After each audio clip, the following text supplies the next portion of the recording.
Hello and welcome to The Big Picture.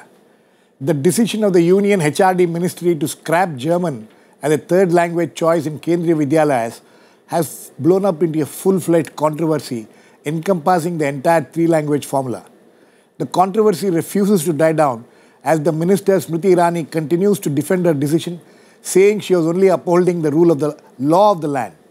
The critics feel that scrapping German in the midterm is a bad idea, while the other controversy is about whether Sanskrit should be made compulsory. In all this muddle, the school-going children and the parents are left in the lurch completely confused. However, the larger issue is, what is the national policy on languages and how has the three-language formula worked in this country ever since it was introduced in 1968? Today, we will try to find some clarity on the entire controversy and try to understand what the policy on language teaching is and how it can be improved. To discuss this, I have with me Shashi Tharoor, Congress MP and former Union Minister, Mohammed Salim, CPI-M MP, R. Balashankar, National Convenor, BJP Intellectual Cell, Ashok Agarwal, Advocate who represents the All India Parents Association, and Professor Apoorvanand of Department of Hindi, Delhi University. Welcome to all of you. Balashankar, I would like to come to you first. You know, your government has made this decision. Now it is defending its decision that what has been done is according to the law of the land. How is it law of the land? What is law of the land? See, in fact, my feeling is that there is no controversy at all.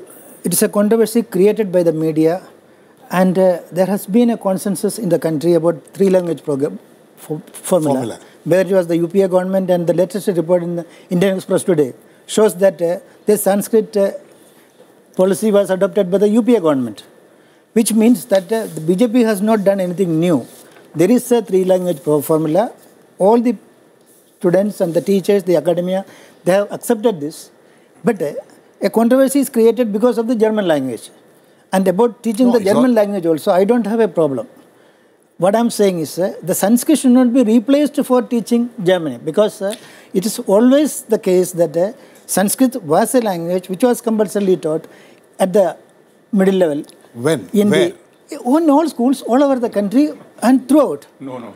So I'm talking about the Kendriya Vidyalayas, Navodaya Vidyalayas and the central schools. Kendriya Vidyalayas did it wrong way. Apoorvanand, let him finish. No, Balashankar, are you trying to say that Sanskrit is part of the three-language formula?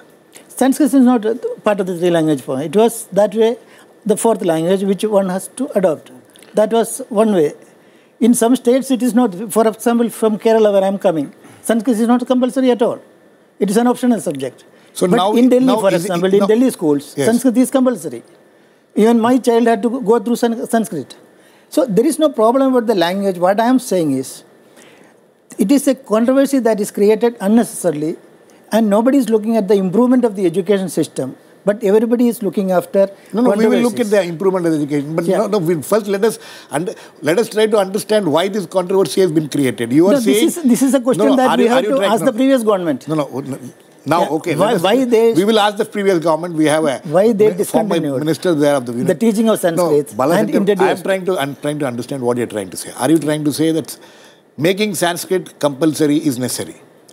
See, this is a language on which there is no controversy at all in this country. People want Sanskrit to be taught. People want Sanskrit to be taught? Yes.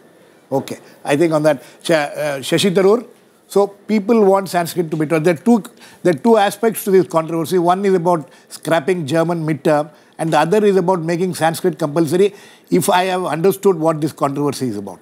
Is that the way you also understand it? No, it's a little more complicated than that, Girish. First of all, the issue is, first, the minister says that the Constitution requires it, the Constitution does not.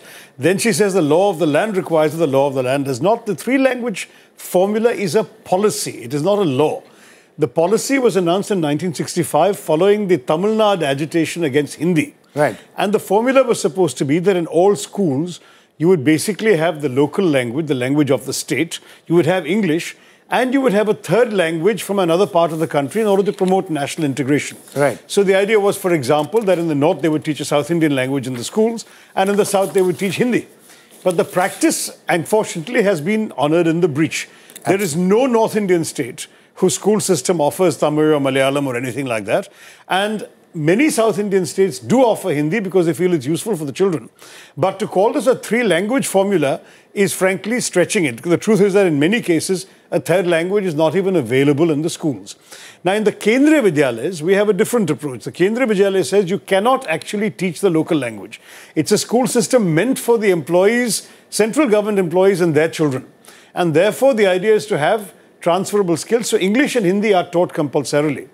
A third language is offered. And it so happened that German was offered. It so happened that there was a tremendous demand for it. I think some 78,000 students had signed up for German.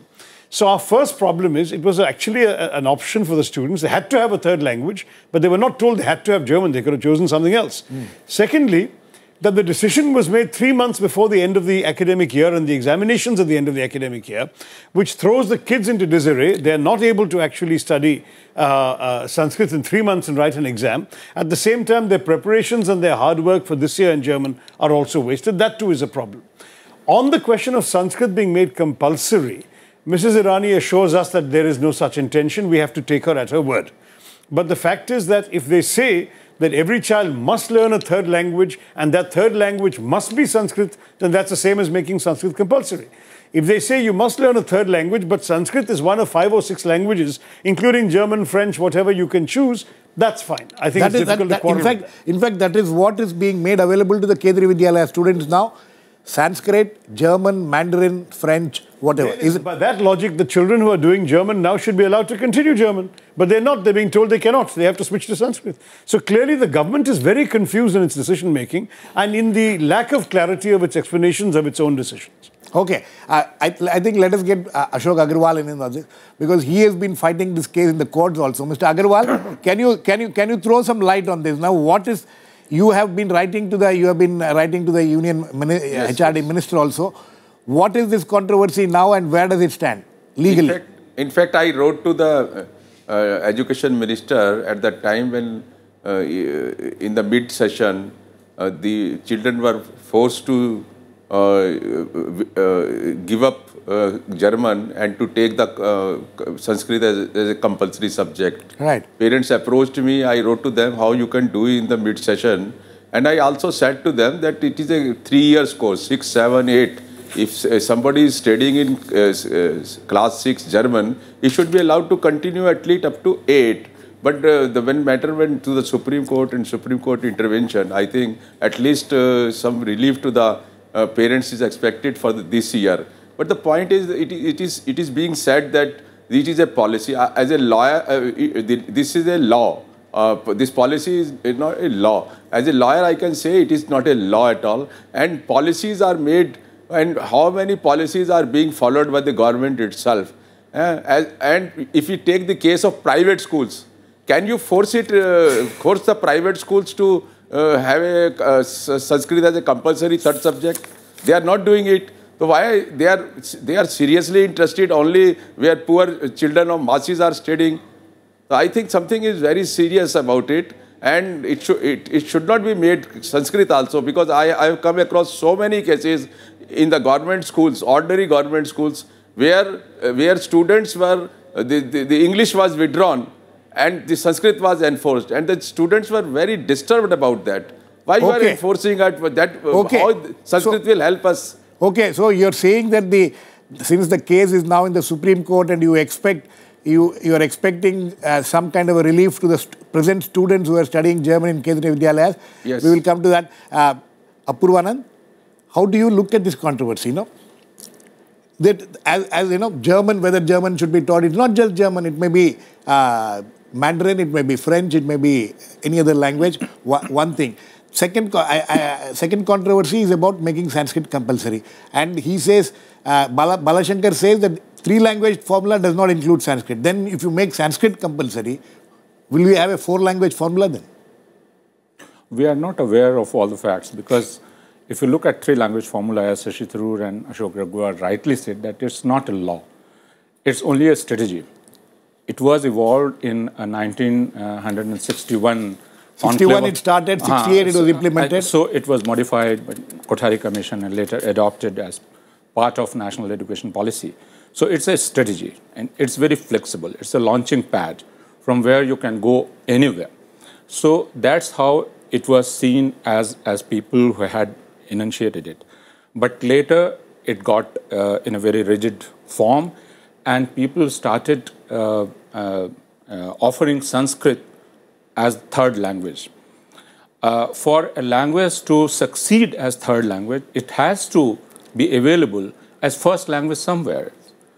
Sanskrit is not available as first language in any part of the country. No, why do you say that? Why should it be? Because, you see, if Tamil is taken as a third language in Delhi, Tamil is a first language in Tamil first language for many people in Tamil Nadu and in Delhi itself. Right. So, for a language to succeed as third language or second language, and if you look at three language formula, so Hindi can be first language in some states, can be second language in some other states, and third language in some other states. Right. But what's the status of Sanskrit? Sanskrit is always a third language. Why? So this is a question we need to ask, and this is a question we have never asked, because this is a fraud being played on children of this country. That's a very strong word you're using. I'm using a very strong word as a teacher and also as a student, because Sanskrit has always been offered as a subject where you score high marks. 100 marks. 100 marks. That's the only language in which students think that they can score 100% marks. Second, Sanskrit is not available in my daily life. Third, it's not a language of commerce. It's not a language in currency. Sanskrit is not a language which is evolving. So you can't treat it as modern Indian language. But because unfortunately, yes, in late 90s, Supreme Court said that Sanskrit should also be taught as modern Indian languages. So there are some misconceptions, some lazy thinking, and some careless thinking which is behind all this. I think we need to think very deeply about language teaching per se, about medium of instruction. This is, I think, the real question. Absolutely. Salim, how does your party look at it? Yes. You have ruled West Bengal for so many years. You've been ruling in Kerala also. Your party must be having a proper policy on this, and you think that Sanskrit can be made compulsory? No. First of all, nothing. As far as students are concerned and education is concerned, you can't make anything compulsory. That's first option. It should be voluntary. Why should? Whether the HRD minister has read Sanskrit as a compulsory subject? No. Whether she knows Sanskrit? I'm talking personally, because now all of a sudden it's a love for Sanskrit. Why? First.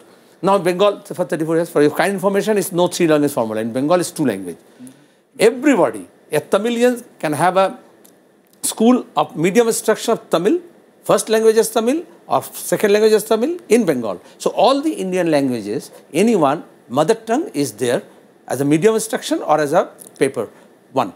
Secondly, the English is the second language. So in Bengal, some students are studying for 3 years, 33 decades, that even without knowing Bengali, he can study up to post-graduation level, first language and second language, they have his choice. There is no imposition of Bengali? No imposition, not even Bengali. One, people may not be knowing Urdu speaking, or Bengali speaking, or Andhra speaking, or Odia speaking, or Tamil speaking. You have all this instruction, media instruction schools there. That's the, but because modern education, you have to, the primary education and the middle level education, it should be of his own language. Secondly, so they see people are talking like this. Now, I totally endorse what the professor said just now, because it should be a language of currency. Then it should be linked with the livelihood. Then third, it's a usefulness. Now, you require, Sanskrit is of course a very respectable, reverence, Deva Bhasha. So, for all the need is there for those, they can learn, as they can learn German, they can learn Arabic, they can learn Persian, because you cannot teach them compulsory. Secondly, India is a country of various languages. Tamil is a very rich language. Why not North Indian will have the opportunity to learn Tamil? They are supposed to actually. It should be. So rather central school should have played on Navodaya Vidyalaya. Initially, you know, Tamil Nadu and West Bengal opposed Navodaya Vidyalaya because of this. Because you don't have in Bengal districts, you will have schools, but Bengali will not be taught. It's an imposition.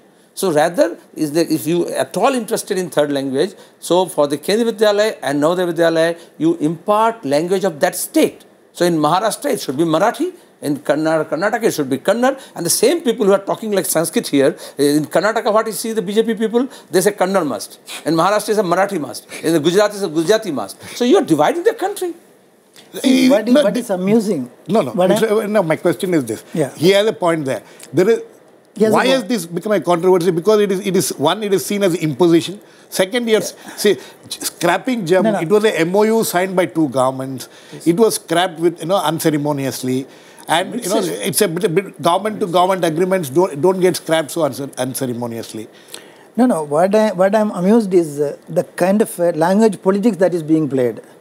The people who have introduced even Persian and Arabic as compulsory languages, they are talking about... who has introduced? Who has introduced? I am talking about the communist government in Kerala. What is the need for introducing Arabic is compulsory? Shashi Tharoor, I think you will have to come in here. No.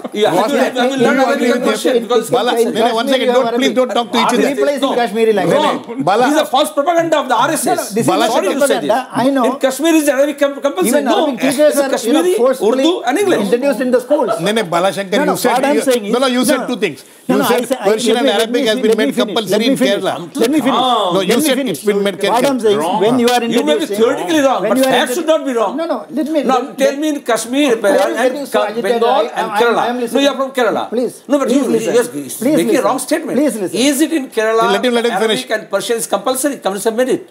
This false propaganda, you make it outside for elections, okay. But don't tell it in the Rasa. Okay. It can't be said here. Okay. Let me talk about... No, let me complete my point. Let me complete my point. One second. Yes, Shashi, yes.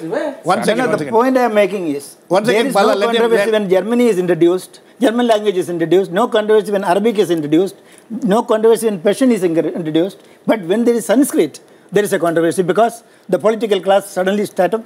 But you have to answer this question. No, this is what I'm proposing, the politics of language. Okay, but there is... one second, Apoorvanand. No, 1 second. Yeah. Apoorvanand made a point. He said that Sanskrit is not a first language anywhere in the country. Would you agree with that? But this is my first language. It should be so it should be the first language. How many people will take first? No, this is the tradition of this country. This is the culture of this country, and Sanskrit is ingrained into that. My goodness. And that is why I am saying... If you start talking about languages in this manner... Salim, 1 second. Salim, 1 second. Please don't... No, please don't talk to each other. Yes, Shashi. Yes, no, what I wanted to say was, first of all, I'd be amused if Mr. Balashankar's Sanskrit is as good as his Malayalam, but if it is, I'd be very happy to welcome it because you can learn from apart from one small village you can take tuitions from him. There is no place in India where Sanskrit is actually taught in a daily life. And for many children and their parents, the purpose of education in learning languages is to enhance their opportunities for their future education and their future careers. Now, obviously, in the 21st century globalizing world, there are some advantages in learning foreign languages. We're living in a world in which many of these children are going to go into professions where they'll be dealing with foreigners. So having some smatterings of German or French or Mandarin or Japanese or whatever is going to be more useful to them, sadly, than knowing Sanskrit. We can be proud of Sanskrit. Mind you, when Balashankar said that there is no controversy about Sanskrit, he is overlooking Tamil Nadu. Tamil Nadu has objected vociferously to the imposition of Sanskrit, and in fact, they have refused to allow it there. To this day, there is no Jawahar Vidyalaya, Navodaya Vidyalaya in Tamil Nadu. It's the only state where there is no Vidyalaya because they have refused to allow the teaching of Hindi. So, there is language politics in this country. There is language controversy in this country. And for us to pretend it doesn't exist, I think is actually rather unwise and disingenuous. Let me add one last thought. If you want to teach Sanskrit for cultural reasons, there is no harm in it being an option. There is absolutely no harm in offering a child a third language and saying you have to do a third language. Here are 6 you can choose from. We have teachers in any of these. But if you say that you are studying German, sorry, you can't. You have to study Sanskrit. To my mind, that is a compulsion. That is a pressure on the child, which denies the child the choice and the parents a choice of choosing what's in their own interest. Okay, Bala, from whatever... Earlier you said, Sanskrit is not a third language. In the first place, I am being misquoted here. I said there was no controversy when Sanskrit was... when Sanskrit is introduced, there is a controversy. But when other languages were introduced, there is no controversy. This is what I said. I said that controversy itself. You actually said that Sanskrit, there is no dispute in the country. No. We can look back on the tape. I want to respond because I had worked on language focus group paper as part of National Curriculum Framework 2005. Right. And what we found across India, there were 6 models of 3-language formula. I'll come to you, Mr. Agarwal. And nowhere did we find Persian and Arabic being offered as third language. Not in Kerala, not in Tamil Nadu, nowhere. You have no idea so about it. I think it's No, he factually was part of incorrect. the framework. We collect data from everywhere. And nowhere Persian and Arabic is offered as compulsory third language. Arabic that is what he are appointed used. in all schools. That is what even he when said. there is no student to teach and to learn. No, that is a different point. No. Teaching. You said compulsory. Bala, please talk. Don't talk to each other. talking to each Mr. other. Yes, What please he's come in. If saying you is wanted not to, true. you wanted to come in. Yes, I say I am not against Sanskrit, I am not against any language. But the point is, are we talking each other in Sanskrit language? In courts also? Are we, any court in India, can you argue in Sanskrit? Let us be realistic. I think just 1968, some policy has been made. It does not mean that you just... even that 68 policy did not say that Sanskrit should be compulsory. Really, it does not say. Bala, my question is this. What is the aim of this government? What is it that you people want as far as language teaching is concerned? You want to make Sanskrit a compulsory language for all students across the country? No, the government... Can you implement this in private schools? Government is only restoring what was there. It was distorted by the UPA government. When was it there? And when was it there? It was always the case. It was only the UPA government and the minister knows, the former minister knows about it. When was it there? Incorrect. So loyal to Shashi, No, it is not being loyal. Shashi, was it there when your government, UPA government came to power? No, the entire thing Was is about the Sanskrit German teaching language. a part of the curriculum, a compulsory part of In many curriculum? places, I'm sure it was an available option, but it was never a required language in this country. How do you, Bala, that is, okay, now you're saying that what was there earlier was scrapped by the UPA or distorted by the UPA, and now you're trying to bring it back into the rails. This is what argument is it was UPA was supposed to introduce. They have come and they have only implemented that policy. that circle is also there. That is published in today's newspaper also. So why all This this? newspaper account is wrong. Pallam Raju has issued a statement denying it. Right. He was at a conference in which one of the recommendations of the conference, it was not a ministry decision. It was not a ministry to make decision. Sanskrit available everywhere. It was a recommendation that was never implemented by the ministry, and there was no decision of the ministry. There was never I was not at that conference, but I'm quoting Pallam Raju. He has said this openly.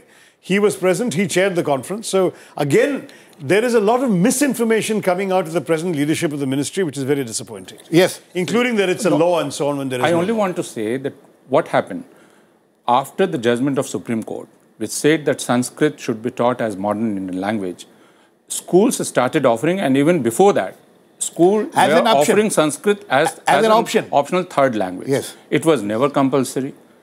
But northern states violated the spirit of 3-language formula. They subverted it by offering Sanskrit as third language. Because the purpose only Sanskrit. Yeah, only Sanskrit. Only Only Sanskrit. And that's how the northern students or children are a deprived lot. Because if you go to Kerala or go to Tamil Nadu or go to Karnataka, you will find children speaking 4 languages. But in Bihar or in Uttar Pradesh, you have only Hindi and a smattering of English. That's what we have. So that's why I said it's a big fraud which has been played on us.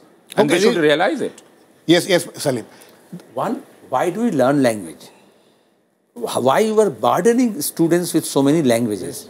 You learn the language so that you learn the subject, you express it. So now we have to compete with the countries which are now teaching one language. So for German or for Mandarins or for Japan, they learn the language.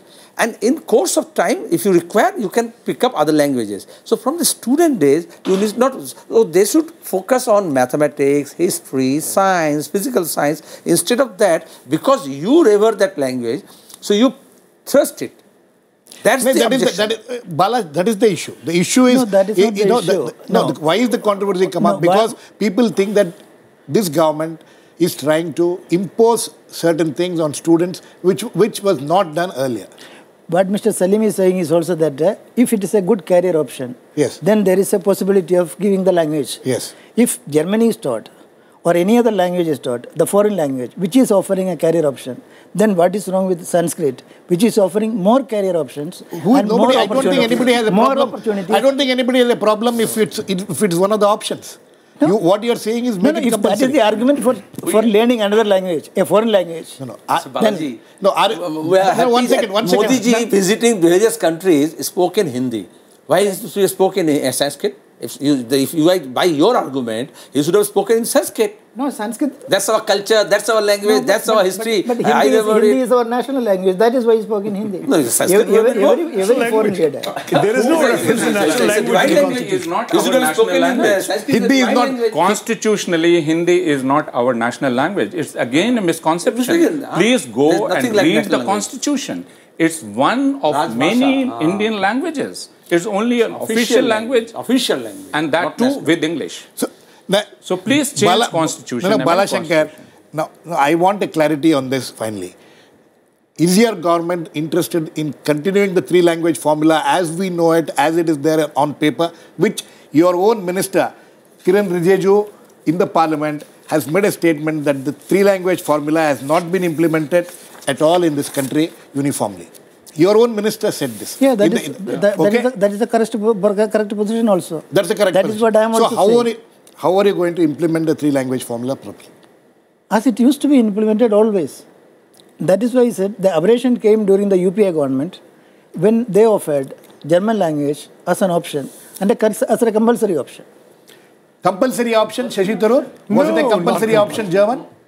Not compulsory at all. The only reason it was more widely available is because the Germans provided teachers. And they trained Indian teachers as well to teach them. So if the country is willing to take the initiative, it's available. Now, Mr. Balashankar speaks about Sanskrit being a career option. The only career available if you study Sanskrit is to be a Sanskrit teacher.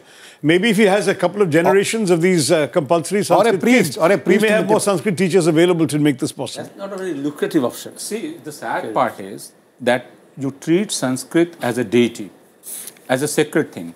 If you can't touch a language, if you can't pollute it, if you can't change it, then you can't teach it. And that's the problem with Sanskrit. Either make it worldly or let it remain sacred. So, Bala, do we have to learn Sanskrit because it's a sacred language? No, I am not saying it is a sacred language. That is why it is our language, and this is the language from which all the languages of India have its origin. Again, that is how I believe. Linguistically incorrect. So, okay. Linguistically incorrect. Is Tamil derived from Sanskrit? But there are, is Khasi derived from Sanskrit? There are thousands of words from Sanskrit. Please read linguistics. We have to... Okay, I think... We can't go on speaking like this. Sorry, we are completely run out of time. But we thought that, at the beginning of this program that we'll find some clarity on this issue. But obviously there doesn't seem to be some clarity. We'll need more debates to understand. Four of us have been very clear. Four of you have been very clear. But what is the government stand is still not, doesn't seem to be very clear. We'll have to wait and watch how this whole controversy or this debate will go further. Maybe we'll need to have more debates also. Thanks to all my guests, Shashi Tharoor, Apoorvanand, Mohammed Salim, Balashankar and Mr. Agarwal. Please keep watching. We'll come back with another issue, Big Picture, same time tomorrow.